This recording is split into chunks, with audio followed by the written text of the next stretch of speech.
नमस्कार, मैं नवनीत आरबीडीएवी स्कूल की छात्रा आप सबका यूमी और हम सवालों से जवाबों तक के इस सफर में स्वागत करती हूँ। आइए आज हम आपको रूबरू करवाएंगे अमरजीत जी से, जो कि ललित कला अकेडमी के एग्जीक्यूटिव मेंबर हैं और सरदार सोबा सिंह चित्रकला सोसाइटी के अध्यक्ष भी हैं। इन्होंने अपना ज्यादातर जीवन कला के लिए समर्पित किया है। आइए एक साक्षात्कार के जरिए जानते हैं इनकी जिंदगी से जुड़े कुछ अनमोल पल, कुछ खट्टी मीठी यादें इन्हीं की जुबानी। Welcome sir. मैंने बहुत सोचा कि मेरा पहला सवाल क्या होना चाहिए, लेकिन फिर सोचा कि बचपन से अच्छा सवाल और क्या हो सकता है, कि बचपन ही एक ऐसा समय होता है जब हम बिल्कुल टेंशन फ्री होते हैं, मस्ती करते हैं और बचपन में ही हमारे कुछ अनमोल पल, हमारी खास यादें जुड़ी होती हैं। तो हम भी आपके बचपन में जाना चाहेंगे। अपने बचपन के बारे में हमें कुछ बताइए। मैं बचपन मेरा है जो बठिंडा शहर का ही जन्म होया, मेरा इत्थे ही मेरा बीते, पर घर दी आर्थिक तंगे तो करके मैनू पढ़ाई बचाव छड्डनी पई। मैं उदों 7वीं का विद्यार्थी सी जो मैंने स्कूल छड्डना पिया। मैं पढ़न का तो बहुत शौक सीगा, पर आर्थिक मजबूरियां करके मैनू घर छड्डना पिया।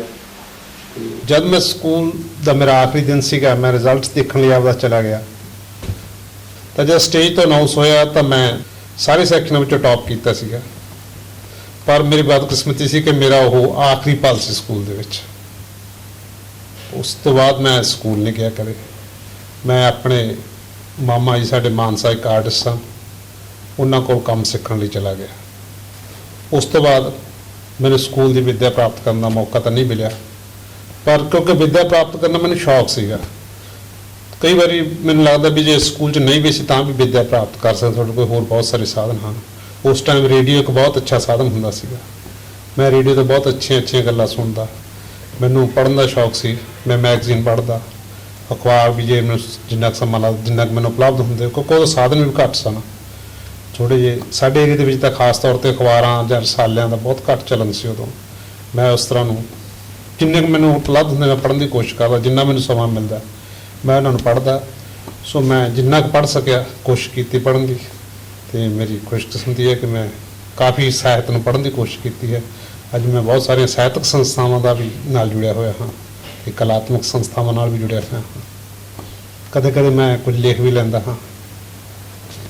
इस तरह करके मेरा जो बचपन है असल विच वो समा तो बहुत अच्छा समा हुंदा है। पर उस तो बाद मेरे 12-13 साल की उम्र जो मैं अपने काम विच पै गया, तो उस बाद मैनू बचपन मेरा खत्म हो गया।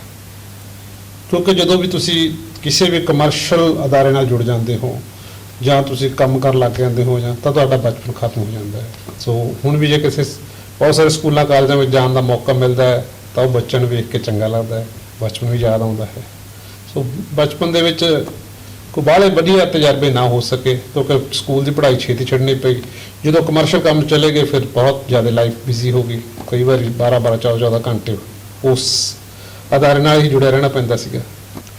क्या आपने बचपन में कभी सोचा था कि मैं बड़ा होकर एक आर्टिस्ट बनूंगा? नहीं, मैं कदे सोचा नहीं सी कि मैं आर्टिस्ट बन जाऊँगा, तो शायद जो हुण भी नहीं बन सकिया। तो मेरा उदों एक सपना हुंदा सी मैं वकील बनूँगा, वकील का जज बनूँगा। मैनूं पता सी भी चाहे अगे हल के वकील भी जज बन जाते हैं। सो मेरा मन तो जज बनता सीगा, पर मैं हुण चलो कोर्ट के जज तो नहीं बन सकता, पर हम मैंने कई बार स्कूलों कॉलेज जाके पेंटिंग में जजमेंट करने का मौका मिल जाता है। पिछे जे एक बार साडी हाई कोर्ट ने एक पेंटिंग कंपीटिशन करवाए सन, उत्ते हाई कोर्ट जजिस कई आए सन, तो मैं हसन लग गया अज मैं जजा का जज बन गया। चलो ये भी एक इच्छा पूरी हो गई। कहते हैं कि हर इंसान की कामयाबी के पीछे किसी न किसी का हाथ होता है। आप आज एक सफल आर्टिस्ट हैं, तो ऐसे में आपके परिवार का, आपके दोस्तों का कैसा योगदान रहा? ठीक योगदान अच्छा मिले, मैनू परिवार वालों ठीक मिले, पर मेरे माता जी मैनू बहुत सहयोग दिता। मेरे माता जी ने मैनू बड़ा हौसला दिता। माता जी ने मैनू बड़ी सिक्ख्या भी दी, जिहड़ा एक चंगा इंसान बनने बहुत जरूरी सी। सो मैं उस सिक्ख्या दे चल के मैनू काफ़ी अच्छा लग्या। मेरा नानका परिवार बहुत अच्छा सी। मेरे नाना जी बड़े एक विद्वान सन, उन्होंने तो भी सानू बड़ी सिक्ख्यावां मिलदियां सन। इस तरह के मेरे नानके परिवार का प्रभाव मेरे ते काफ़ी रहा। जब आप पेंटिंग करते हैं तो उस वक्त आप क्या सोच रहे होते हैं? जब पेंटिंग करते जिस विषय पर पेंटिंग कर रहे होंगे ਸਾਡਾ ਸਾਰਾ ਮਨ ਉਸ ਵਿਸ਼ੇ ਨਾਲ ਜੁੜਿਆ ਹੋਇਆ ਹੁੰਦਾ ਹੈ। ਜੇ ਮੰਨ ਲਓ ਅੱਜ ਮੈਂ ਕਿਸੇ ਸਾਹਿਤਕਾਰ ਦਾ ਸਕੈਚ ਬਣਾ ਰਿਹਾ ਤਾਂ ਮੈਂ ਉਸ ਸਾਹਿਤਕਾਰ ਨਾਲ ਜੁੜਦਾ। ਉਸ ਟਾਈਮ ਜਦੋਂ ਮੈਂ ਸਕੈਚ ਬਣਾ ਰਿਹਾ ਹੁੰਦਾ ਮੰਨ ਲਓ ਉਹਦਾ, ਤਾਂ ਉਹਦੇ ਸਾਰੇ ਰਚਨਾਵਾਂ ਉਹ ਮੇਰੇ ਨਾਲ ਜੁੜਦੀਆਂ ਨੇ ਆ ਕੇ, ਤਾਂ ਹੀ ਉਹਦਾ ਕਰੈਕਟਰ ਦੇ ਵਿੱਚ ਉੱਭਰਦਾ ਹੈ। ਇਸ ਤਰ੍ਹਾਂ ਜੇ ਮੈਂ ਗੁਰਬਾਣੀ ਦੇ ਉੱਤੇ ਕੋਈ ਚਿੱਤਰ ਬਣਾ ਰਿਹਾ ਤਾਂ ਜਿਹੜਾ ਉਹ ਸ਼ਲੋਕ ਦੇ ਉੱਤੇ ਮੈਂ ਚਿੱਤਰ ਬਣਾ ਰਿਹਾ, ਉਹ ਸਾਰੇ ਸ਼ਲੋਕ ਦੇ ਹਾਵ ਭਾਵ ਮੇਰੇ ਆਲੇ ਦੁਆਲੇ ਘੁੰਮ ਰਹੇ ਹੁੰਦੇ ਨੇ। ਕੋਈ ਵੀ ਸਫਲ ਕਲਾਕਾਰ ਤਾਂ ਹੀ ਬਣਦਾ ਹੈ ਜੇਕਰ ਤੁਸੀਂ ਉਹ ਕੰਮ ਕਰਦੇ ਸਮੇਂ ਉਸ ਚੀਜ਼ ਦੇ ਨਾਲ ਚੰਗੀ ਤਰ੍ਹਾਂ ਮਨੋਂ ਜੁੜ ਜਾਓਗੇ। ਜੇ ਤੁਸੀਂ ਉਸ ਗੱਲ ਨਾਲ ਮਨੋਂ ਨਹੀਂ ਜੁੜੇ ਤਾਂ ਸਮਝੋ ਤੁਹਾਡੀ ਜਿਹੜੀ ਕਲਪਨਾ, ਜਿਹੜੀ ਉਹ ਤੁਹਾਡੀ ਕਲਾਕਿਰਤਾ, ਉਹ ਪੂਰੀ ਤਰ੍ਹਾਂ ਸੰਪੂਰਨ ਨਹੀਂ होगी, ਉਹਦੇ ਵਿੱਚ ਕੋਈ ਨਾ ਕੋਈ ਜ਼ਰੂਰ ਕਮੀ रहेगी। आपके ज़्यादातर पेंटिंग्स गांव के दृश्यों के बारे में या फिर हिस्टोरिकल प्लेसेस के बारे में है, कि रियलिस्टिक काम भी हैं और अब्स्ट्रैक्ट भी।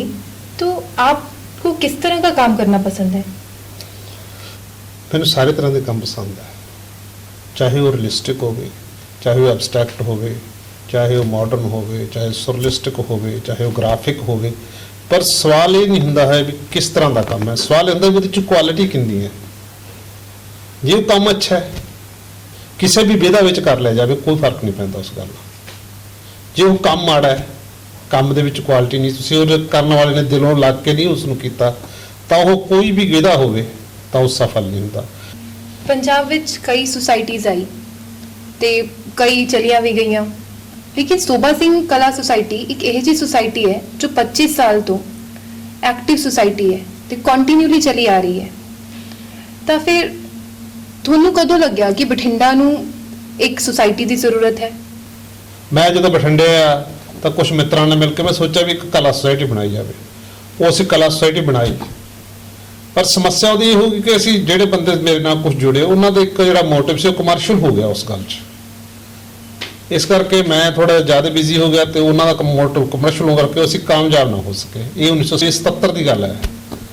ਉਹ ਕਾਮਯਾਬ ਨਾ ਸੁਸਾਇਟੀ ਹੋਣ ਕਰਕੇ ਤਾਂ ਮੇਰੇ ਦਿਲ ਵਿੱਚ ਇੱਕ ਗੱਲ ਰਹੀ ਵੀ ਯਾਰ ਅਸੀਂ ਵਧੀਆ ਕੰਮ ਨਾ ਕਰ ਸਕੇ, ਅਸੀਂ ਫੇਲ ਹੋ ਗਏ ਇਸ ਗੱਲ ਦੇ ਵਿੱਚ। ਤਾਂ ਫਿਰ ਕੁਝ ਦੋਸਤਾਂ ਨੇ ਇਕੱਠੇ ਹੋ ਕੇ ਅਸੀਂ ਫਿਰ ਇੱਕ ਸੁਸਾਇਟੀ ਦਾ ਯਤਨ ਕੀਤਾ। ਉਸ ਵਾਰ ਮੇਰੇ ਇੱਕ ਦਿਲ ਦੇ ਵਿੱਚ ਸੀ ਵੀ ਜੇ ਸੁਸਾਇਟੀ ਬਣਾਈ ਜਾਵੇ ਤਾਂ ਇਹਨੂੰ ਕਾਮਯਾਬ ਵੀ ਜ਼ਰੂਰ ਕੀਤਾ ਜਾਵੇ। ਸੋ ਮੌਕਾ ਮਿਲਿਆ, ਮੈਂ ਉਹਦਾ ਫਾਊਂਡਰ ਜਨਰਲ ਸੈਕਟਰੀ ਬਣਿਆ। ਉਹ ਇੱਕ ਸੰਸਥਾ ਜਿਹੜਾ ਜਨਰਲ ਸਕੱਤਰ ਦਾ ਅਹੁਦਾ ਜਿਹਾ ਹੁੰਦਾ ਹੈ, ਉਹ ਸੁਸਾਇਟੀ ਨੂੰ ਕਿਵੇਂ ਵੀ ਚਲਾ ਸਕਦਾ ਹੈ, ਉਸ ਨੂੰ ਕਾਮਯਾਬ ਕਰ ਸਕਦਾ ਹੈ, ਉਹਨੂੰ ਫੀਲ ਕਰ ਸਕਦਾ ਹੈ। ਸੋ ਮੇਰੇ ਮਨ ਵਿੱਚ ਧਾਰ ਲਈ ਕਿ ਹੁਣ ਕੁਛ ਮਰਜ਼ੀ ਹੋਵੇ ਆਪਾਂ ਇਸ ਸੰਸਥਾ ਨੂੰ ਕਾਮਯਾਬ ਕਰਨਾ ਹੈ। ਸੋ ਕੁਝ ਤਜਰਬਾ ਮੈਨੂੰ ਪਹਿਲਾਂ ਸੀ, ਕੁਝ ਤਜਰਬਾ ਮੈਨੂੰ ਕੰਮ ਕਰਕੇ ਬਹੁਤ ਸਾਰਾ ਤਜਰਬਾ ਫਿਰ ਹਾਸਲ ਵੀ ਹੋ ਗਿਆ, ਤਾਂ ਮੈਂ ਉਸ ਸੰਸਥਾ ਨੂੰ ਤੋਰਨਾ ਸ਼ੁਰੂ ਕਰ ਲਿਆ। ਪਹਿਲੀ ਅਸੀਂ ਪ੍ਰਦਰਸ਼ਨੀ ਲਾਈ, ਉਹ ਭਾਵੇਂ ਅਸੀਂ ਆਲੇ ਦੁਆਲੇ ਦੀ ਲਾਈ, ਉਹ ਕਾਮਯਾਬ ਹੋ ਗਈ। ਲੋਕਾਂ ਨੇ ਸਾਨੂੰ ਹੌਸਲਾ ਦਿੱਤਾ ਕਿ ਤੁਸੀਂ ਠੀਕ ਕੰਮ ਕੀਤਾ ਹੈ, ਵਧੀਆ ਕੰਮ ਕੀਤਾ ਹੈ, ਪਰ ਅੱਗੇ ਤੋਂ ਕਿਵੇਂ ਕਰੋਗੇ? ਸਵਾਲ ਨਵਾਂ ਪੈਦਾ ਹੋਇਆ, ਅੱਗੇ ਤੋਂ ਕਿਵੇਂ ਕਰਾਂਗੇ? ਪਰ ਬੜੀ ਕਿਰਪਾ ਰਹੀ ਪ੍ਰਮਾਤਮਾ ਦੀ ਕਿ 1 ਸਾਲ 2 ਸਾਲ 3 ਸਾਲ ਜਦੋਂ ਲੰਘਣ ਲੱਗੇ, ਮੈਂ ਕਿਸੇ ਵੱਡੇ ਕਲਾਕਾਰ ਨੂੰ ਬਠਿੰਡਾ ਵਿੱਚ ਬੁਲਾਉਂਦਾ ਤਾਂ ਬੜੀ ਖੁਸ਼ੀ ਨਾਲ ਆ ਜਾਂਦੇ, ਤਾਂ ਇਹਦੇ ਨਾਲ ਮੇਰਾ ਹੋਰ ਹੌਸਲਾ ਵੀ ਵਧਿਆ। ਸ਼ਹਿਰ ਵਾਸੀ ਨੇ ਵੀ ਮੈਨੂੰ ਬਹੁਤ ਹੌਸਲਾ ਦਿੱਤਾ। ਫਿਰ ਹੌਲੀ ਹੌਲੀ ਮੇਰੀ ਆਰਥਿਕ ਮਦਦ ਵੀ ਸ਼ੁਰੂ ਹੋ ਗਈ, ਤਾਂ ਮੈਨੂੰ ਮੇਰੇ ਸਾਥੀਆਂ ਨੇ ਵੀ ਬਹੁਤ ਸਹਿਯੋਗ ਦੇਣਾ ਸ਼ੁਰੂ ਕਰ ਦਿੱਤਾ। ਅਸੀਂ ਹੌਲੀ ਹੌਲੀ ਐਸਟੈਬਲਿਸ਼ ਹੋ ਗਏ ਉਸ ਗੱਲ ਨਾਲ। ਲੋਕ ਕਹਿੰਦੇ ਸਨ ਜੇ ਤੁਸੀਂ ਇਸ ਗੱਲ ਦੇ ਲਈ 5 ਸਾਲ ਇਸ ਨੂੰ ਕਾਮਯਾਬ ਨਾਲ ਚਲਾ ਲਿਆ ਤਾਂ ਤੁਸੀਂ ਕਾਮਯਾਬ ਹੋ ਸਕਦੇ ਹੋ ਸ਼ਬਦ ਵਰਤਿਆ ਸੀ ਲੋਕਾਂ ਨੇ। ਪਰ ਉਹ 5 ਸਾਲ ਬੀਤਣ ਤੋਂ ਬਾਅਦ ਵੀ ਅੱਗੇ ਤੁਰ ਪਏ ਦਾ ਕੰਮ, ਤਾਂ ਲੋਕਾਂ ਨੇ ਕਿਹਾ ਵੀ 10 ਸਾਲ ਜੇ ਤੁਸੀਂ ਖੜ ਗਏ ਤਾਂ ਸ਼ਾਇਦ ਕਾਮਯਾਬ ਹੋ ਜਾਓ ਵਧੀਆ। ਤਾਂ 10 ਵੀ ਟੱਪ ਗਏ, 15 ਤੇ ਅੱਜ 25 ਤੇ ਅਸੀਂ ਆ ਗਏ ਹਾਂ। ਹੁਣ ਸਾਨੂੰ ਇਸ ਗੱਲ ਦਾ ਬੜਾ ਮਾਣ ਹੁੰਦਾ ਹੈ ਕਿ ਅੱਗੇ ਜਾ ਕੇ ਜਿਹੜੇ ਵੱਡੇ ਆ, ਅਸੀਂ ਜਿੱਥੇ ਜਾਂਦੇ ਸਾਂ ਕਦੇ ਦਿੱਲੀ ਜਾਂ ਚੰਡੀਗੜ੍ਹ ਜਲੰਧਰ, ਹੁਣ ਸਾਡੇ ਕੋਲ ਚੰਡੀਗੜ੍ਹ ਜਲੰਧਰ ਜਾਂ ਦਿੱਲੀ ਉੱਤਰੀ ਭਾਰਤ ਦੇ ਸਾਰੇ ਲੋਕ ਆਉਂਦੇ ਹਨ। ਕਈ ਵਾਰੀ ਹੋਰ ਕਈ ਜਗ੍ਹਾਵਾਂ ਤੋਂ ਵੀ ਆਰਟਿਸਟ ਆਉਂਦੇ ਹਨ, ਇੱਥੇ ਵਰਕਸ਼ਾਪਾਂ ਵੀ ਕਰਦੇ ਹਨ, ਡੈਮੋ ਵੀ ਦਿੰਦੇ ਹਨ, ਸਾਡੇ ਪ੍ਰਦਰਸ਼ਨੀ ਵਿੱਚ ਭਾਗ ਵੀ ਲੈਂਦੇ ਹਨ, ਉਹਨਾਂ ਦੇ ਐਗਜ਼ੀਬਿਟ ਵੀ ਕਰਦੇ ਹਨ। ਇਸ ਤਰ੍ਹਾਂ ਸਾਡੇ ਹੁਣ ਇੱਕ ਪੀੜ੍ਹੀ ਤੋਂ ਬਾਅਦ ਫਿਰ ਦੂਜੀ ਪੀੜ੍ਹੀ ਵੀ ਸ਼ੁਰੂ ਹੋ ਗਈ, ਜਿਹੜੇ ਸਾਡੇ ਤੋਂ ਅਗਲੀ ਪੀੜ੍ਹੀ ਸੀ ਉਹ ਸ਼ੁਰੂ ਹੋ ਗਈ। ਹੁਣ ਤਾਂ ਮੈਨੂੰ ਲੱਗਦਾ ਵੀ ਸਾਡਾ ਇੱਕ ਇੱਥੇ DAV ਕਾਲਜ ਦੇ ਵਿੱਚ ਇੱਕ ਜਿਹੜਾ ਸਾਡਾ ਬਹੁਤ ਵੱਡਾ ਨੌਜਵਾਨ ਮੁੰਡਾ ਮਿਠਨ ਮੰਡਲ, ਉਹਨੇ ਇੱਕ ਆਪਦਾ ਆਰਟ ਕਲੱਬ ਬਣਾਇਆ। ਜਿਵੇਂ ਬਹੁਤ ਸਾਰੇ ਬੱਚਿਆਂ ਨੇ ਮੈਂ ਦੇਖਿਆ ਉਹਨੇ ਐਸੀ ਪ੍ਰਦਰਸ਼ਨੀ ਲਈ, ਮੈਨੂੰ ਇਹ ਲੱਗਿਆ ਵੀ ਕਈ ਵਾਰੀ ਮੈਚੁਰ ਆਰਟਿਸਟ ਵੀ ਇੰਨਾ ਵਧੀਆ ਕੰਮ ਨਹੀਂ ਕਰਦੇ ਜਿਹੜਾ ਬੱਚੇ ਕਰ ਰਹੇ ਹੈ। ਮੈਨੂੰ ਇਹ ਲੱਗਦਾ ਰਹਿੰਦਾ ਵੀ ਦੇਖੋ ਅਸੀਂ ਭਾਵੇਂ ਕਿੱਡੇ ਤਜਰਬੇਕਾਰ ਹੋ ਜਾਈਏ, ਪਰ ਸਾਡੇ 'ਚ ਜਿਹੜੀ ਪੋਟੈਂਸ਼ੀਅਲ ਘਟਣ ਲੱਗ ਜਾਂਦੀ ਹੈ, ਕੰਮ ਕਰਨ ਦੀ ਸਾਡੀ ਸ਼ਕਤੀ ਜਿਹੜੀ ਘਟਣ ਲੱਗ ਜਾਂਦੀ ਹੈ। ਬੱਚਿਆਂ ਵਿੱਚ ਬਹੁਤ ਜ਼ਿਆਦਾ ਸਮਰੱਥਾ ਹੁੰਦੀ ਹੈ। ਸੋ ਇਸ ਤਰ੍ਹਾਂ ਕਰਕੇ ਇੱਕ ਮਿਸ਼ਨ ਸੀਗਾ ਸੂਬਾ ਸਿੰਘ ਸੁਸਾਇਟੀ ਦਾ। ਅਸੀਂ ਸਾਰੇ ਮਿੱਤਰਾਂ ਨੇ ਰਲ ਕੇ ਬਹੁਤ ਸੋਹਣੇ ਢੰਗ ਨਾਲ ਇਸ ਨੂੰ ਚਲਾਇਆ ਔਰ ਸਾਡਾ ਮਿਸ਼ਨ ਸਫਲਤਾ ਵੱਲ ਵਧਿਆ। ਅੱਜ ਮੈਨੂੰ ਲੱਗਦਾ ਵੀ ਅਸੀਂ ਜਿਹੜੇ ਗੱਲ ਮਾਲਵੇ ਨੂੰ ਜਿਹੜੇ ਨੂੰ ਕਲਾ ਵੀ ਹੋਣਾ ਕਹਿੰਦੇ ਸੀ, ਹੁਣ ਉਹਨੂੰ ਕਲਾ ਦਾ ਖੇਤਰ ਕਹਿਣ ਲੱਗ ਗਏ ਆ।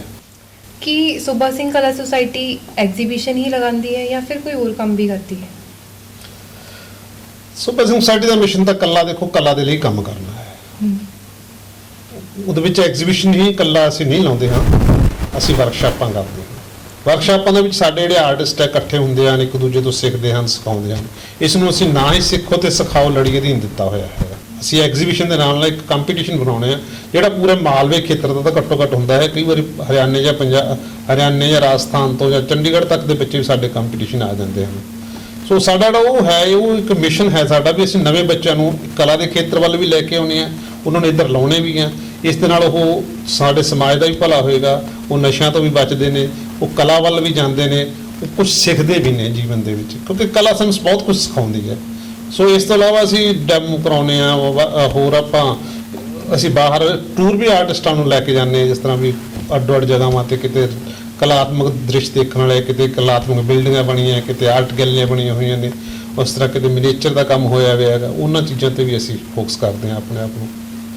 हर साल सूबा सिंह कला अकैडमी ਇੱਥੇ ਬਠਿੰਡਾ ਵਿੱਚ ਹੀ ਐਗਜ਼ੀਬਿਸ਼ਨ ਲਗਾਉਂਦੀ ਹੈ ਤੇ ਲੋਕ ਦੇਖਣ ਵੀ ਆਉਂਦੇ ਹੈ, ਪਰ ਫਿਰ ਵੀ ਬਠਿੰਡਾ ਵਿੱਚ ਆਰਟ ਗੈਲਰੀ ਕਿਉਂ ਨਹੀਂ ਹੈ?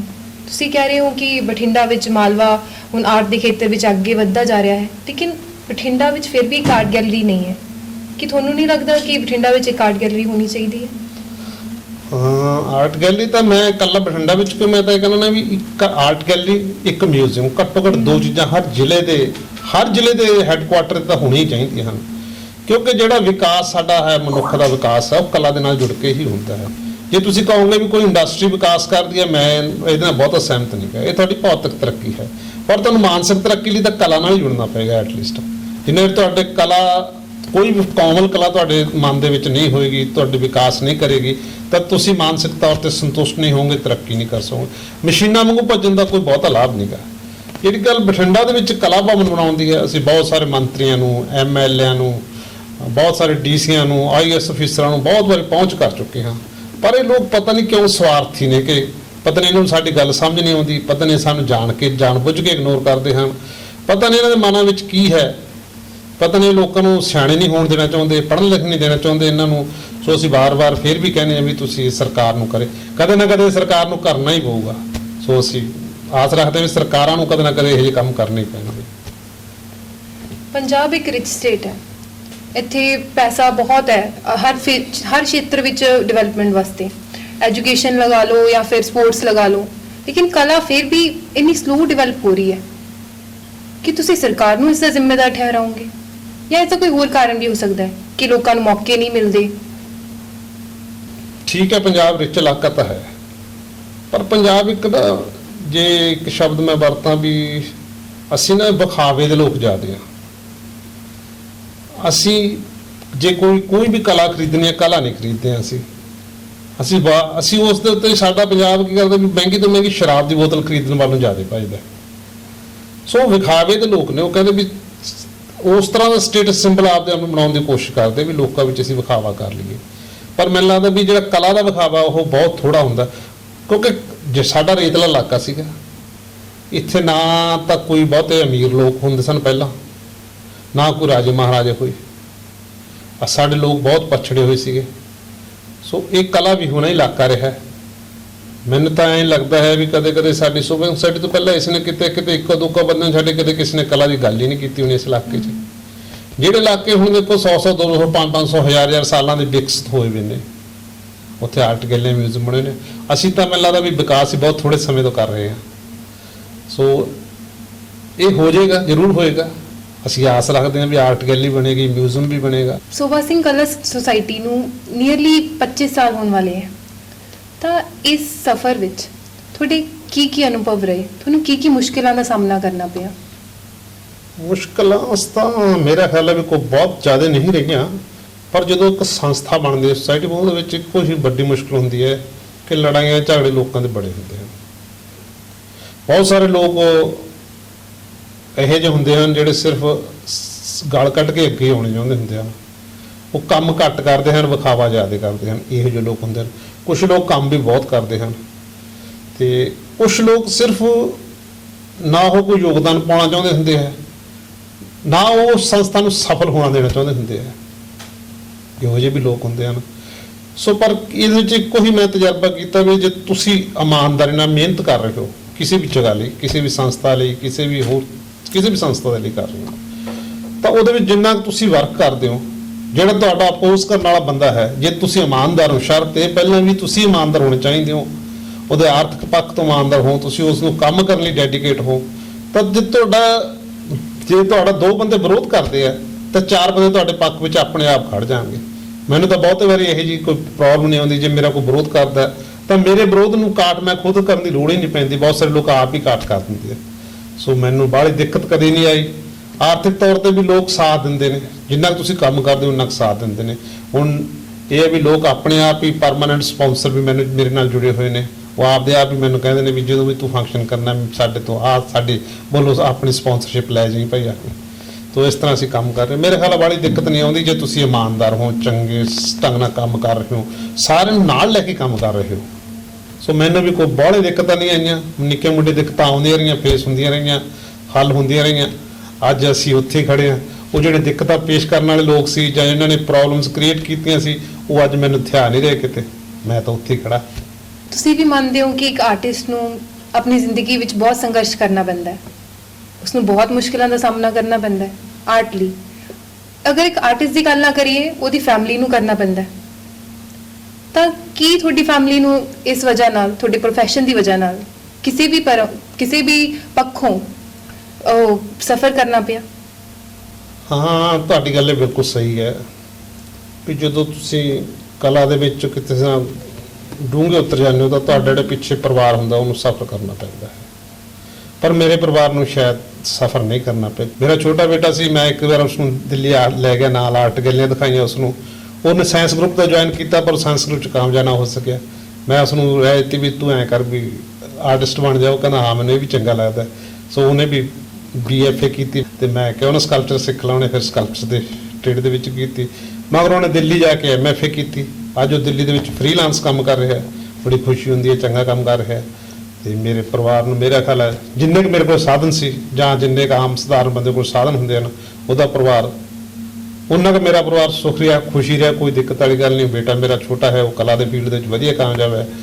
ਵੱਡਾ ਬੇਟਾ ਮੇਰਾ ਆਪਦੇ ਐਜੂਕੇਸ਼ਨ ਦੇ ਵਿੱਚ ਬਹੁਤ ਕਾਮਯਾਬ ਹੈ, ਵਧੀਆ। ਸੋ ਮੈਨੂੰ ਲੱਗਦਾ ਵੀ ਇਹੋ ਜਿਹੀ ਪ੍ਰੋਬਲਮ ਨਹੀਂ ਹੈ, ਕਿਉਂਕਿ ਮੈਂ ਇੱਕ ਮਿਸ਼ਨ ਬਣਾਇਆ ਸੀ ਵੀ ਮੈਂ ਪਰਿਵਾਰ ਵੱਲੋਂ ਲੋਕਾਂ ਨੂੰ ਦਿਖਾਉਣਾ ਵੀ ਕੋਈ ਬੰਦਾ ਕਲਾ ਵੀ ਕਰ ਸਕਦਾ ਹੈ, ਕਲਾ ਲਈ ਕੰਮ ਵੀ ਕਰ ਸਕਦਾ ਹੈ, ਖੁਦ ਵੀ ਕਲਾਕਾਰ ਬਣ ਸਕਦਾ ਹੈ ਤੇ ਉਹਦਾ ਪਰਿਵਾਰ ਵੀ ਐਸਟੈਬਲਿਸ਼ ਹੋ ਸਕਦਾ ਹੈ। ਇਹਦੇ ਵਿੱਚ ਇੱਕ ਕਾਰਨ ਮੈਂ ਹੋਰ ਵੀ ਸਮਝਦਾ, ਜਿਹੜੀ ਗੱਲ ਤੁਸੀਂ ਕਹੀ ਹੈ ਵੀ ਬਹੁਤ ਸਾਰੇ ਆਰਟਿਸਟਾਂ ਨੂੰ ਨਸ਼ਾ ਕਰਨ ਦੀ ਆਦਤ ਪੈ ਜਾਂਦੀ, ਜਿਹੜਾ ਉਹਨਾਂ ਦੇ ਪਰਿਵਾਰਾਂ ਦੇ ਰੋਲਣ ਦਾ ਕਾਰਨ ਬਣ ਜਾਂਦਾ। ਇਹ ਬਿਨਾਂ ਕਲਾਕਾਰਾਂ ਤੋਂ ਬਹੁਤ ਸਾਰੇ ਲੋਕਾਂ ਦੇ ਪਰਿਵਾਰ ਰੋਲ ਰਹੇ ਨਸ਼ੇ ਦੇ ਵਿੱਚ। ਸੋ ਮੈਂ ਕੋਈ ਨਸ਼ਾ ਨਹੀਂ ਕਰਦਾ। ਤੁਸੀਂ ਕਹਿ ਰਹੇ ਹੋ ਕਿ ਕਲਾ ਜੋ ਹੈ ਇਨਸਾਨ ਦੀ ਡਿਵੈਲਪਮੈਂਟ ਲਈ ਜ਼ਰੂਰੀ ਹੈ, ਤੇ ਇੱਕ ਸਾਈਡ ਤੇ ਤੁਸੀਂ ਕਹਿ ਰਹੇ ਹੋ ਕਿ ਕਲਾਕਾਰ ਨਸ਼ੇ ਵੱਲ ਨੂੰ ਜਾ ਰਹੇ ਹਨ। ਨਹੀਂ, ਕਲਾਕਾਰ ਨਸ਼ੇ ਵੱਲ ਨਹੀਂ ਜਾ ਰਹੇ। ਨਸ਼ੇ ਵੱਲ ਤਾਂ ਸਾਰਾ ਸੰਸਾਰ ਜਾ ਰਿਹਾ। ਇਕੱਲੇ ਕਲਾਕਾਰ ਕਿਉਂ? ਮੈਂ ਇਹ ਨਹੀਂ ਕਿਹਾ ਵੀ ਨਸ਼ੇ ਵੱਲ ਜਾ ਰਹੇ ਹਨ। ਮੈਂ ਕਹਿੰਦਾ ਵੀ ਉਹ ਕਲਾਕਾਰ ਰੁਲ ਜਾਂਦੇ, ਉਹਨਾਂ ਦੇ ਪਰਿਵਾਰ ਰੁਲ ਜਾਂਦੇ ਜਿਹੜੇ ਕਲਾਕਾਰ ਨਸ਼ਾ ਕਰਦੇ ਨੇ। ਤੇ ਜਿਹੜੇ ਨਹੀਂ ਕਰਦੇ ਉਹਨਾਂ ਦੇ ਨਹੀਂ ਰੁਲਦੇ? ਬਹੁਤ ਘੱਟ। ਤੁਸੀਂ ਬਹੁਤ ਸਾਰੇ ਲੋਕਾਂ ਨੂੰ ਵੇਖਣ ਜਿਹੜੇ ਨਸ਼ਾ ਨਹੀਂ ਕਰਦੇ, ਉਹ ਕਿਸੇ ਨਾ ਕਿਸੇ ਲੋਟ ਆਪਣੇ ਪਰਿਵਾਰਾਂ ਨੂੰ, ਆਪਣੇ ਆਪ ਨੂੰ ਸਟੈਬਲਿਸ਼ ਕਰ ਲੈਂਦੇ ਨੇ। ਜਿਹੜੇ ਲੋਕ ਨਸ਼ਿਆਂ ਦੇ ਵਿੱਚ ਪੈਸੇ ਖਰਾਬ ਕਰਦੇ ਨੇ, ਉਹ ਹੀ ਹਮੇਸ਼ਾ। ਤੁਹਾਡੇ ਅਕੋਰਡਿੰਗ ਕਲਾ ਕੀ ਹੋਣੀ ਚਾਹੀਦੀ ਹੈ? ਮਤਲਬ ਇੱਕ ਕਲਾਕਾਰ ਨੂੰ ਕਿਸ ਤਰ੍ਹਾਂ ਦਾ ਹੋਣਾ ਚਾਹੀਦਾ ਹੈ? ਇੱਕ ਕਲਾਕਾਰ ਨੂੰ ਆਪਣੇ ਕੰਮ ਵਿੱਚ ਮਗਨ ਹੋਣਾ ਚਾਹੀਦਾ ਹੈ। ਜਿਵੇਂ ਆਪਾਂ ਵੈਨ ਗੌਗ ਦੀ ਐਗਜ਼ਾਮਪਲ ਲੈ ਲੈਂਦੇ। ਵੈਨ ਗੌਗ 24 ਘੰਟੇ ਕੰਮ ਕਰਦਾ ਸੀ, ਸੌਂਦਾ ਹੀ ਨਹੀਂ ਸੀ। ਉਸਨੇ ਆਪਣੇ ਆਖਰੀ ਵਕਤ ਵਿੱਚ ਉਸਦੇ ਦਿਨਾਂ ਨਾਲੋਂ ਜ਼ਿਆਦਾ ਪੇਂਟਿੰਗਸ ਕੀਤੀਆਂ। ਤੇ ਕੁਝ ਕਲਾਕਾਰ ਇਹੋ ਜਿਹੇ ਹੁੰਦੇ ਆ ਜੋ ਆਪਣੇ ਕੰਮ ਨੂੰ ਰਿਪਰੈਜ਼ੈਂਟ ਕਰਨ ਵਿੱਚ ਜ਼ਿਆਦਾ ਜ਼ੋਰ ਦਿੰਦੇ ਆ। ਉਹਨਾਂ ਨੂੰ ਇਹ ਨਹੀਂ ਹੁੰਦਾ ਕਿ ਮੈਂ ਕਿਵੇਂ ਕੰਮ ਕਰ ਰਿਹਾ ਕੀ ਨਹੀਂ। ਉਹ ਕਮਰਸ਼ੀਅਲੀ ਸੋਚਦੇ, ਆਪਾਂ ਕਹਿ ਸਕਦੇ ਹਾਂ। ਤਾਂ ਤੁਹਾਨੂੰ ਕੀ ਲੱਗਦਾ ਹੈ ਕਿ ਕਲਾਕਾਰ ਨੂੰ ਕਿਸ ਤਰ੍ਹਾਂ ਦਾ ਹੋਣਾ ਚਾਹੀਦਾ ਹੈ? ਕਮਰਸ਼ੀਅਲ ਹੋਣਾ ਚਾਹੀਦਾ ਹੈ ਜਾਂ ਵੈਨ ਗੌਗ ਵਾਂਗੂ ਹੋਣਾ ਚਾਹੀਦਾ ਹੈ? ਮੈਨੂੰ ਲੱਗਦਾ ਨਾ ਤਾਂ ਕਮਰਸ਼ੀਅਲ ਹੋਣਾ ਚਾਹੀਦਾ, ਨਾ ਵੈਨ ਗੌਗ ਹੋਣਾ ਚਾਹੀਦਾ। ਕਿਉਂਕਿ ਵੈਨ ਗੌਗ ਨੇ ਕੀ ਖੱਟੇ ਦੇਖੋ, ਸਾਰੀ ਉਮਰ ਕਲਾ ਕੀਤੀ। ਅੱਜ ਭਾਵੇਂ ਉਹ ਬਹੁਤ ਵੱਡਾ ਆਰਟਿਸਟ ਹੈ, ਪਰ ਉਹ ਆਦਾ ਜੀਵਨ ਤਾਂ ਕੁਝ ਨਹੀਂ ਰਿਹਾ ਨਾ। ਮੈਂ ਸਮਝਦਾ ਵੀ ਜੇ ਤੁਸੀਂ ਮਿਹਨਤ ਕਰਦੇ ਹੋ, ਕਲਾ ਕਰ ਰਹੇ ਹੋ, ਤਾਂ ਤੁਸੀਂ ਉਹਦਾ ਥੋੜਾ ਜਿਹਾ ਤੁਹਾਨੂੰ ਤਾਂ ਇੰਜੋਏ ਲਾਈਫ ਦਾ ਵੀ ਤਾਂ ਹੋਣਾ ਚਾਹੀਦਾ ਨਾ। ਉਸ ਕਲਾ ਦਾ ਤੁਹਾਨੂੰ ਕੁਝ ਮਿਲੇ ਵੀ ਤਾਂ ਸਹੀ ਨਾ। ਸੋ ਥੋੜਾ ਕਮਰਸ਼ੀਅਲ ਵੀ ਹੋਣਾ ਚਾਹੀਦਾ ਹੈ। ਤਾਂ ਕਿ ਤੁਸੀਂ ਉਸ ਕਲਾ ਨੂੰ ਐਗਜ਼ਿਬਿਟ ਤਾਂ ਕਰ ਸਕੋ, ਲੋਕਾਂ ਨੂੰ ਦੱਸ ਤਾਂ ਸਕੋ, ਲੋਕਾਂ ਨੂੰ ਦਿਖਾ ਤਾਂ ਸਕੋ, ਉਸ ਕਲਾ ਨੂੰ ਰੋਟੀ ਤਾਂ ਖਾ ਸਕੋ। ਸੋ ਮੈਂ ਇਕੱਲੇ ਵਾਨ ਗਾਗ ਦੇ ਤਰੀਕੇ ਨਾਲ ਵੀ ਸਹਿਮਤ ਨਹੀਂ ਹਾਂ, ਤੇ ਜਿਹੜੇ ਪਿਓਰ ਕਮਰਸ਼ੀਅਲ ਹੋਏ ਨੇ ਮੈਂ ਉਹਨਾਂ ਨਾਲ ਵੀ ਸਹਿਮਤ ਨਹੀਂ ਹਾਂ। ਤਾਂ ਅੱਜ ਕੱਲ ਬੱਚਿਆਂ ਵਿੱਚ ਕਲਾ ਇੰਨੀ ਡਿਵੈਲਪ ਨਹੀਂ ਹੋ ਰਹੀ। ਬੱਚੇ ਵੀ ਕਮਰਸ਼ੀਅਲ ਲਾਈਫ ਬਾਰੇ ਹੀ ਸੋਚਣਗੇ। ਜੇ ਆਪਾਂ ਸੋਚਾਂਗੇ ਤਾਂ ਬੱਚੇ ਵੀ ਸੋਚਣਗੇ ਹੀ। ਉਹ ਵੀ ਸੋਚਦੇ ਆ ਕਿ ਮੈਂ ਡਾਕਟਰ ਬਣਾ ਜਾਂ ਫਿਰ ਇੰਜੀਨੀਅਰ ਬਣਾ। ਤਾਂ ਫਿਰ ਉਹਨਾਂ ਵਿੱਚ ਕਲਾ ਨੂੰ ਵਧਾਉਣ ਲਈ, ਉਹਨਾਂ ਨੂੰ ਜਾਗਰੂਕ ਕਰਨ ਲਈ ਕੀ ਕਰਨਾ ਚਾਹੀਦਾ ਹੈ? ਨਹੀਂ, ਉਹਦੇ ਵਿੱਚ ਨਾ ਥੋੜਾ ਜਿਹਾ ਇੱਕ ਪ੍ਰੋਬਲਮ ਇਹ ਹੈਗੀ ਵੀ ਸਾਡੇ ਜਿਹੜੇ ਪੇਰੈਂਟਸ ਹੈ ਨਾ, ਇਹਨਾਂ ਨੂੰ ਬੜੇ ਹੋਰ ਤਰ੍ਹਾਂ ਦੀ ਦੁਨੀਆ ਦਿਖਾ ਰਹੇ ਨੇ, ਉਹਨਾਂ ਨੂੰ ਚੱਕਾ ਚੌਂਧ ਵਾਲੀ ਦੁਨੀਆ ਦਿਖਾ ਰਹੇ ਨੇ। ਕਿਉਂਕਿ ਸਾਡਾ ਇੱਕ ਜਿਹੜਾ ਸਾਡਾ ਇਹ ਪ੍ਰੈਸ ਮੀਡੀਆ ਹੈ, ਜਾਂ ਜਿਹੜਾ ਸਾਡਾ ਇਹ ਆਪਣਾ ਮੀਡੀਆ ਆ ਗਿਆ, ਟੈਲੀਵਿਜ਼ਨ ਆ ਗਿਆ, ਜਾਂ ਹੋਰ ਆ ਗਿਆ, ਜਾਂ ਇੰਟਰਨੈਟ ਆ ਗਿਆ, ਹੋਰ ਆ ਗਏ, ਇਹਨਾਂ ਵਿੱਚ ਬੜੀ ਚੱਕਾ ਚੌਂਧ ਦੀ ਦੁਨੀਆ ਆ ਗਈ ਹੈ। ਬੱਚੇ ਉਸ ਤੋਂ ਪ੍ਰਭਾਵਿਤ ਹੋ ਰਹੇ ਨੇ, ਉਹਦਾ ਚੰਗਾ ਚੰਗਾ ਪੱਖ ਸਾਰਾ ਵੇਖ ਲੈਂਦੇ ਆ, ਪਰ ਉਹਦੇ ਔਗਣਾਂ ਤਾਂ ਉਹਨਾਂ ਨੂੰ ਕੋਈ ਦੱਸਦਾ ਨਹੀਂ। ਕੌਣ ਦੱਸੇ ਉਹਨਾਂ ਨੂੰ ਔਗਣਾਂ ਦਾ? ਜਾਂ ਮਾਂ ਪਿਓ ਦੱਸਣਗੇ ਜਾਂ ਟੀਚਰ ਦੱਸਣਗੇ, ਤੀਜਾ ਤਾਂ ਕੋਈ ਹੈ ਨਹੀਂ ਉਹਨਾਂ ਨੂੰ ਦੱਸਣ ਵਾਲਾ। ਸੋ ਮਾਂ ਪਿਓ ਤੇ ਟੀਚਰ ਦੱਸ ਹੀ ਨਹੀਂ ਰਹੇ ਉਹਨਾਂ ਨੂੰ। ਜੇ ਤਾਂ ਦੇਖੋ ਮਾਂ ਪਿਓ ਤੇ ਟੀਚਰ ਉਹਨਾਂ ਨੇ ਦੱਸਣ ਵੀ ਇਹ ਜਿਹੜੀ ਚੱਕਾ ਚੌਂਧ ਜ਼ਿੰਦਗੀ ਇਹ ਐਵੇਂ ਵਾਧੂ ਹੈ ਭਾਈ, ਇਹ ਨਹੀਂ, ਇਹਦੇ ਵਿੱਚ ਇਸ ਤਰ੍ਹਾਂ ਕੁਝ ਜਿਹੜਾ ਕੁਝ ਦਿਖਾਇਆ ਜਾ ਰਿਹਾ ਇਸ ਤਰ੍ਹਾਂ ਦਾ ਕੁਝ ਹੈ ਨਹੀਂ ਐਕਚੁਅਲੀ। ਤੁਹਾਨੂੰ ਕੀ ਲੱਗਦਾ ਹੈ ਕਿ ਕਲਾ ਇਸ ਤਰੀਕੇ ਵਿੱਚ ਕਿਵੇਂ ਬੱਚਿਆਂ ਦੀ ਮਦਦ ਕਰ ਸਕਦੀ ਹੈ? ਕਲਾ ਸਾਹਿਤ ਉਹ ਬੱਚਿਆਂ ਨੂੰ ਕਿਵੇਂ ਡਿਵੈਲਪ ਕਰ ਸਕਦੇ ਹੈ ਸਮਾਜ ਵਿੱਚ? ਦੇਖੋ, ਕਲਾ ਸਾਹਿਤ ਹੈ ਜਿਹੜਾ, ਇਹ ਸਾਰਾ ਕੁਝ ਤੁਹਾਡੀ ਜਿਹੜੀ ਪਹਿਲੇ ਤਾਂ ਇਹ ਵੀ ਚੱਕਾ ਚੌਂਧ ਦੀ ਜ਼ਿੰਦਗੀ ਤੋਂ ਤੁਹਾਨੂੰ ਬਚਾ ਸਕਦਾ ਹੈ। ਜਿਹੜੀ ਤੁਸੀਂ ਦੇਖ ਕੇ ਇੱਕਦਮ ਰੇਸ ਫੜਦੇ ਹੋ ਭੱਜ ਕੇ, ਉਸ ਤੋਂ ਤੁਹਾਨੂੰ ਬਚਾ ਸਕਦਾ ਹੈਗਾ। ਉਹ ਤੁਹਾਨੂੰ ਦੱਸ ਸਕਦੀ ਹੈ, ਇਹ ਕਲਾ ਹੀ ਦੱਸ ਸਕਦੀ ਹੈ, ਸਾਹਿਤ ਦੱਸ ਸਕਦਾ ਹੈ, ਇਹ ਸਪੋਰਟਸ ਦੱਸ ਸਕਦੀ ਹੈ ਵੀ ਮਿਹਨਤ ਕੀ ਹੁੰਦੀ ਹੈ, ਕਿਵੇਂ ਕਰਨੀ ਹੈ। ਜੇ ਤੁਸੀਂ ਇਸ ਤਰ੍ਹਾਂ ਸੰਘਰਸ਼ ਕਰਕੇ ਮਿਹਨਤ ਕਰੋਗੇ, ਜੇ ਉਹ ਜਿਹੜੇ ਅਚੀਵਮੈਂਟਸ ਤੁਹਾਡੇ ਹੋਣਗੀਆਂ ਉਹ ਪਰਮਾਨੈਂਟ ਵੀ ਹੋਣਗੀਆਂ ਔਰ ਲੰਬੀਆਂ ਵੀ ਚੱਲਣਗੀਆਂ। ਜੇ ਤੁਸੀਂ ਕਿਸੇ ਸ਼ਾਰਟਕਟ ਤਰੀਕੇ ਨਾਲ ਕੋਈ ਅਚੀਵਮੈਂਟਸ ਕਰਦੇ ਹੋ, ਨਾ ਤਾਂ ਬਹੁਤ ਹੀ ਲੰਬੀ ਚੱਲਦੀ ਹੈ, ਨਾ ਉਹ ਵਾਲੇ ਪ੍ਰਾਪਤੀ ਹੋਣੀ ਵੱਡੀਆਂ ਪ੍ਰਾਪਤੀਆਂ ਕਰਨ ਵਾਸਤੇ ਸਾਨੂੰ ਕਲਾ ਦਾ, ਸਾਹਿਤ ਦਾ, ਸਾਨੂੰ ਮਿਹਨਤ ਦਾ, ਸਾਨੂੰ ਹੋਰ ਚਾਹੇ ਅਸੀਂ ਮਿਊਜ਼ਿਕ ਦਾ, ਕੋਈ ਵੀ ਸਾਨੂੰ ਕੋਮਲ ਕਲਾਵਾਂ ਦਾ ਸਹਾਰਾ ਲੈ ਕੇ ਚੱਲਣਾ ਪਊਗਾ। ਤਾਂ ਫਿਰ ਤੁਸੀਂ ਬੱਚਿਆਂ ਨੂੰ ਕੀ ਮੈਸੇਜ ਦੇਣਾ ਚਾਹੋਗੇ? ਬੱਚਿਆਂ ਲਈ ਮੈਸੇਜ ਤਾਂ ਮੈਂ ਇੱਕੋ ਹੀ ਚਾਹੁੰਦਾ ਵੀ ਹਮੇਸ਼ਾ ਬੱਚੇ ਨਾ ਮਿਹਨਤ ਕਰਨ, ਲਗਾਤਾਰ ਮਿਹਨਤ ਕਰਨ, ਉਹਦੇ ਵਿੱਚੋਂ ਚੰਗੇ ਰਿਜ਼ਲਟ ਆਪਣੇ ਆਪ ਨਿਕਲਣਗੇ। ਜੇ ਤੁਸੀਂ ਇਹ ਸਮਝਦੇ ਹੋ ਵੀ ਅਸੀਂ ਪਹਿਲਾਂ ਆਸ ਕਰ ਲੈਂਦੇ ਵੀ ਆਹ ਚੀਜ਼ ਕਰੀਏ ਤੇ ਐਂ ਹੋ ਜੇ, ਤਾਂ ਉਹ ਪੋਸੀਬਲ ਨਹੀਂ ਹੁੰਦਾ। ਮੈਂ ਜਿੰਨੀ ਵਾਰ ਵੀ ਜ਼ਿੰਦਗੀ 'ਚ ਦੇਖਿਆ, ਬਹੁਤ ਸਾਰੇ ਲੋਕਾਂ ਨੂੰ ਕੰਮ ਕਰਦੇ ਵੇਖਿਆ, ਜਾਂ ਮੈਂ ਖੁਦ ਵੀ ਕਈ ਵਾਰੀ ਕੰਮ ਕਰਦਾ, ਜਿਹੜੇ ਅਚਨਚੇਤ ਤੁਸੀਂ ਕੰਮ ਕਰਦੇ ਹੋ, ਲਗਾਤਾਰ ਕੰਮ ਕਰਦੇ ਹੋ, ਉਹ ਤੁਹਾਨੂੰ ਲੋਕ ਦੱਸਣਗੇ ਕਿਹੜਾ ਕੰਮ ਤੁਹਾਡਾ ਆਪਣੇ ਆਪ ਵਧੀਆ ਹੋ ਗਿਆ, ਕਿਹੜਾ ਬਹੁਤ ਵਧੀਆ ਹੋ ਗਿਆ। ਕਈ ਵਾਰ ਤੁਸੀਂ ਮੱਥ ਕੇ ਕੰਮ ਕਰ ਲਓ, ਸ਼ਾਇਦ ਉਹ ਵਧੀਆ ਹੁੰਦਾ ਹੀ ਨਹੀਂ। ਸੋ ਮੈਂ ਬੱਚਿਆਂ ਨੂੰ ਇਹ ਕਹਿਣਾ ਚਾਹਾਂ ਵੀ ਦੇਖੋ, ਲਗਾਤਾਰ ਮਿਹਨਤ ਕਰਦੇ ਰਹੋ। ਸੋ ਹਰ ਵਕਤ ਸਿੱਖਣ ਦੀ ਉਮਰ ਹੁੰਦੀ ਹੈ, ਸਿੱਖਦੇ ਰਹਿਣਾ ਚਾਹੀਦਾ ਹੈ। ਸਿੱਖਣਾ ਹੀ ਜੀਵਨ ਹੈਗਾ, ਬੱਚਿਆਂ ਦਾ ਜੀਵਨ ਹੀ ਸਿੱਖਣਾ ਹੈਗਾ। ਜਿੰਨਾ ਚਿਰ ਬੱਚੇ ਲਗਾਤਾਰ ਮਿਹਨਤ ਨਹੀਂ ਕਰਨਗੇ, ਉਹਨਾਂ ਚਿਰ ਉਹ ਕਾਮਯਾਬ ਨਹੀਂ ਹੋਣਗੇ। ਜੇ ਉਹ ਫਲ ਵੱਲ ਨੂੰ ਪਹਿਲਾਂ ਭੱਜ ਲੈਣਗੇ ਤਾਂ ਫਿਰ ਵੀ, ਕਿਉਂਕਿ ਬਹੁਤ ਸਾਰੇ ਬੱਚੇ ਦੇਖੋ ਇਸ ਲਈ ਪੜ੍ਹਦੇ ਵੀ ਅਸੀਂ ਪਾਸ ਹੋਣਾ, ਤਾਂ ਸੱਚਮੁੱਚ ਪਾਸ ਹੀ ਹੁੰਦੇ ਨੇ ਉਹ ਜੀ, ਠੀਕ ਹੈ ਨਾ। ਤੇ ਜਿਹੜੇ ਬੱਚੇ ਇਹ ਵੀ ਅਸੀਂ ਪੜ੍ਹਨਾ, ਸਿੱਖਣਾ, ਉਹ ਸਿੱਖਣ ਵੱਲ ਨੂੰ ਜਾਂਦੇ ਨੇ ਤਾਂ ਉਹ ਚੰਗੇ ਨਤੀਜੇ ਲੈ ਕੇ ਆਉਂਦੇ ਨੇ। ਸੋ ਮੈਂ ਸਮਝਦਾ ਵੀ ਸਿੱਖਦੇ ਰਹਿਣਾ ਚਾਹੀਦਾ, ਸਿੱਖਣਾ ही सब तो बड़ी प्राप्ति है ਤੁਹਾਡੀ। थैंक यू सर, अपना कीमती समय हमें देने के लिए। तो ये थे अमरजीत जी, जिनसे हमने जानी उनकी ज़िंदगी की कुछ खास यादें, कुछ खास पल और आर्ट के बारे में कुछ अच्छी बातें। आज की कड़ी में सिर्फ इतना ही। अगली बार हम फिर मिलेंगे कुछ नए सवालों के साथ, कुछ नए जवाबों के साथ, एक नई सोच से साक्षात्कार करने। आपका धन्यवाद।